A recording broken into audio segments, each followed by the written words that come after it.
Welcome to the new vlog. आज देखें मैंने थोड़ा सा ब्लश लगाया, मैंने कहा थोड़ी सुंदर दिखूँ मैं। और आज सीन ये हुआ है, हमारी मॉर्निंग ऐसे हुई है कि मोमिन जो मेरा भतीजा है उसको चोट लगी हुई थी, तो सब उसी में लगे हुए थे। मतलब उठते साथ ही सब उसको देख रहे थे कि क्या हुआ है क्या नहीं हुआ। तो अब डॉक्टर पे लेके गए थे उसको, तो डॉक्टर ने यही कहा है कि उसको ना मतलब कह लें कि ब्रूजेस वगैरह हैं, मतलब नीज़ ठीक है उसकी, कोई ऐसा सीन नहीं है कि कोई उसका घुटने वगैरह फ्रैक्चर हो गया या इस तरह का कोई सीन है। तो अल्हम्दुलिल्लाह वो बिल्कुल ठीक है। लेकिन सब उसमें इतने हुए थे, खोए हुए थे, क्योंकि वो रोई जा रहा था। तो वो मैंने ब्लॉग में कैप्चर किया, वो मैं आपको दिखाऊँगी कि क्या वो कर रहा था ना सुबह। तो अल्लाह खैर करे, अल्लाह उसको जल्दी ठीक करे। छोटे छोटे बच्चों की तकलीफ़ बिल्कुल नहीं देखी जाती आपसे। क्या हुआ मोमिन आपको? कैसे लगी है? स्पाइडरमैन बने हुए थे। मुंह से बोल। डॉक्टर को चेक करा दें फिर आपको? जाना डॉक्टर के पास है? डॉक्टर के पास जाना है? पक्की बात है? अभी तो कह रहे थे कि मैंने नहीं जाना। मुंह से बोलना नहीं, ऐसे बोल रहे थे मामा का मैंने नहीं जाना। आवाज़ ही नहीं आ रही उसकी। जाना है तो इंजेक्शन नहीं वो लगाएगा, वो बस देखेगा आपको ज़्यादा चोट तो नहीं इंजेक्शन लगवाना है? लगवा लो, एक स्पाइडरमैन लगवा लो। होने वाले के अच्छा रो ना। बुरा लगता है भाई, आप लोग भी जानते हो यार। पे कुछ भी नहीं करेगा, उसने मशीन में चेक करना है बस। मैं दादाबू के साथ भेजती हूँ आपको। आप दादाबू आपको लेके जाते हैं? दादाबू ले जाते हैं। दादाबू इसको कहेंगे टीका नहीं लगाना मेरे बेटे को। मम्मी अब ठीक हो? पेन तो नहीं हो रही? Few inches later. सीन कुछ इस तरह का है कि 24 को मेरी बर्थडे है, तो उसी की प्लानिंग चल रही है। घर में सीन चल रहा है, क्या करें, मेन्यू क्या रखें और कैसे किसको बुलाना है किसको नहीं बुलाना, और ये वाला सीन है। और मेरी बर्थडे होती है ऑब्वियसली, तो मेरे इन-लॉज़ आते हैं और साथ में इस बार मेरी फूफो भी आ रही हैं, तो दोस्तें भी आती हैं। लेकिन दोस्तों का इस बार प्लान नहीं बन पा रहा, क्योंकि मोस्ट ऑफ़ द फ्रेंड्स मेरी जो है ना वो अब इंगेज्ड हो चुकी हैं, अपनी अपनी ज़िंदगियों में बिज़ी हैं। तो किसी के लिए अभी किसी के पास टाइम नहीं होता, ये वाली चीज़ है। और मुश्किल हो जाता है ना जब आप प्रैक्टिकल लाइफ में आ जाते हो। अभी और सुनिए। मौसम आज काफ़ी अच्छा हुआ है, अल्लाह करे 24 को भी अच्छा हुआ हो। तो हाँ, मैं बात करी थी, एक बात करना चाहूँगी मैं आप सबसे शेयर ना, उससे आई होप आप सब रिलेट कर सकेंगे। एक एज होती है जिसमें ना हम बहुत ज़्यादा दोस्त बनाते हैं और बहुत ज़्यादा दोस्त बनाते हैं, और हमारे पेरेंट्स जो हमारे बड़े होते हैं, चाहे बहन भाई हैं, चाहे नानियाँ दादियाँ वटेवर, तो वो सब कहते हैं कि ये दोस्तियाँ नहीं रह जाती और अब आपको कुछ नहीं मिलेगा इससे।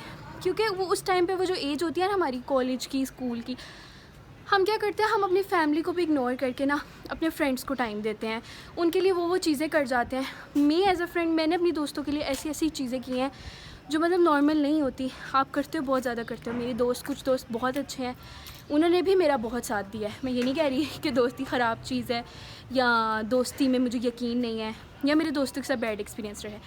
मैं सिर्फ ये कर रही हूँ कि हम दोस्तों के पीछे लग के ना अपनी फैमिली को ना इग्नोर करते हैं, और फिर भी बीच में ना कुछ ऐसे आपके दोस्त होते हैं जो आपको बाद में पता चलता है कि वो तो आपके दोस्त थे ही नहीं।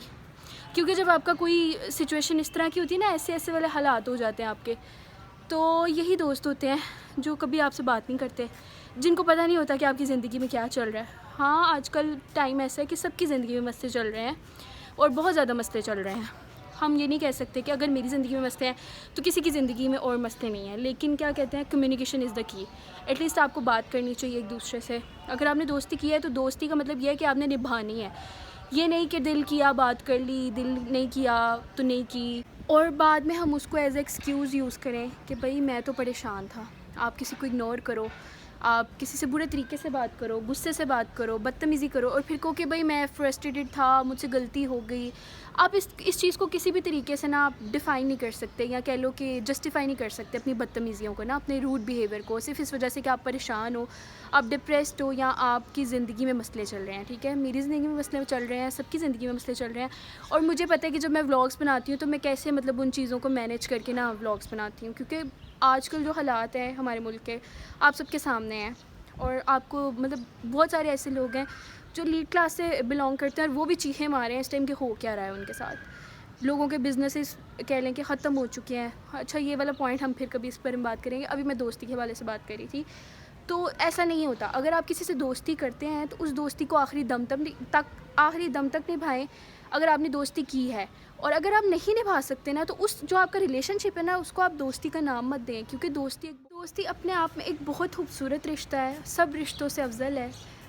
मोहब्बत कह लें उसको, या ज़िंदगी में कह लें कि अगर दोस्ती नहीं ना है तो आपकी ज़िंदगी फीकी फीकी सी है। दोस्त बहुत आपकी ज़िंदगी में अहमियत रखते हैं, और वो दोस्त जो मेरी ज़िंदगी में अभी स्टिल मेरे साथ हैं, उनको पता है कौन कौन है। मैं नाम नहीं लूँगी, लेकिन उनको पता है मैं उनकी दिल से कितनी कदर करती हूँ, मेरे लिए कितने वैल्यूएबल हैं, और मैं उनको कभी खोना नहीं चाहती, क्योंकि ऑलरेडी मैं दोस्ती में इतने कह लें चूना लगवा चुकी हूँ ना इतना लगवा चुकी हूँ कि कह लें कि जितना भी चूना लगा ना, सारा दोस्ती में ही लगा।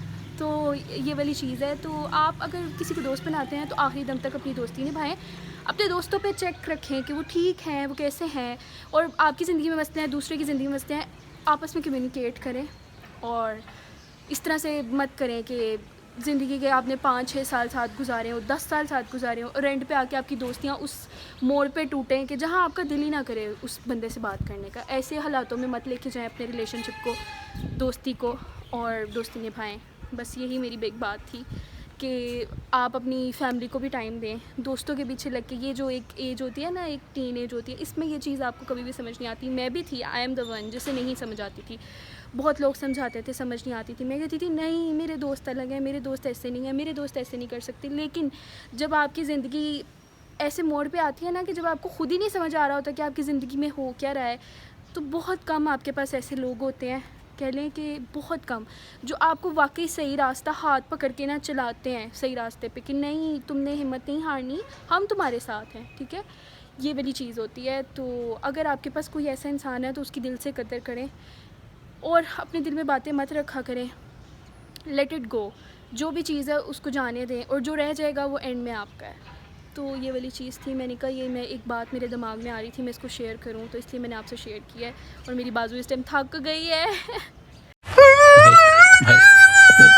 4 hours later.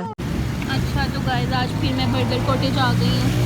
घर पे दाल बनी हुई थी, मुझे नहीं खानी, तो मैं ये वाली डील करूँगी, 380 वाली।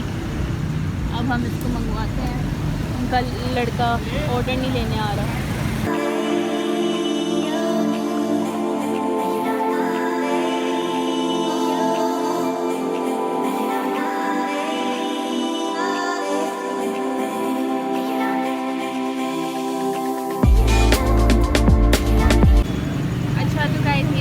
बर्गर आ चुका है। उस दिन मुझे बहुत भूख लगी हुई थी, मैं रिव्यू देना भूल गई।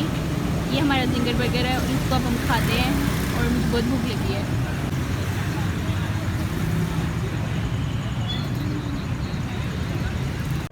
मज़ेदार। 2 hours later. अच्छा, तो गाइस इस व्लॉग को हम यहीं पे करते हैं एंड। मैं घर आई थी तो मैंने अपनी मम्मा के लिए रोटियां बनाई, बर्गर खाया, और उसके बाद मेरी तबीयत थोड़ी अपसेट हो गई। मेरी हार्ट बीट बहुत तेज़ है, बहुत तबीयत ख़राब हो रही है। तो अब हम इस व्लॉग को यहीं करते हैं एंड। सॉरी यार, आगे कंटिन्यू नहीं कर सकती, कुछ मैं रिकॉर्ड नहीं कर सकी अपनी तबीयत की वजह से। तो प्लीज़ आप इस व्लॉग को लाइक करें, सब्सक्राइब करें और शेयर करें। इंशाल्लाह हमारी नेक्स्ट व्लॉग में मुलाकात होती है। अल्लाह हाफ़िज़।